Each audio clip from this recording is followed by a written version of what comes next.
गत 24 घंटे राज्य में पाग मुख्यतः भाव शुखिला रही केतक स्थान में घन कुहुड़ी दृश्यमान रही कोरापुट में 50 मीटर राउरकेला में 50 मीटर ता सहित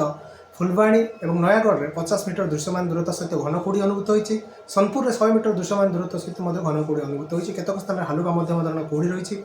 समतल अंचल मध्य सर्वनिम्न रात्रि तापमात्रा नुआपड़ा 11.4 डिग्री सेल्सियस रेकर्ड होता बेले आम पहाड़िया अंचल मध्य कोरापुट में 7.5 डिग्री सेल्सियस रात्रि तापमात्रा रेकर्ड कर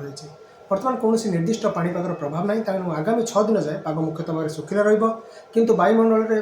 जलीय बाष्पर मात्रा ता सहित वायु चलाचल मध्यरात्रि सकाल मध्य वायु चलाचल निष्क्रियता और निर्मल आकाश हेतु केतक स्थान में घन कुहुड़ी दृश्यमान संभावना थी आगामी 3 दिन जाए आमर घन कुहुड़ी येलो वार्निंग जारी कर सहित डे 7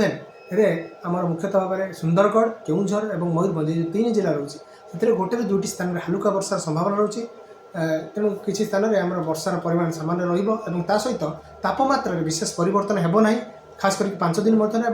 रात्रि तापमात्रा अनेक स्थान में स्वाभाविक तुलन में 2-4 डिग्री अधिक रहा वर्तमान समय देखा आम संबलपुर स्वाभाविक तुलन में 5.5 डिग्री अधिक रही प्राय स्थान में राज्य में 2-4 डिग्री पर्यंत रात्रि तापमात्रा अधिक रही तेणु शीतर प्रकोप वर्तमान प्राय निष्क्रिय रही। गंजाम समाचार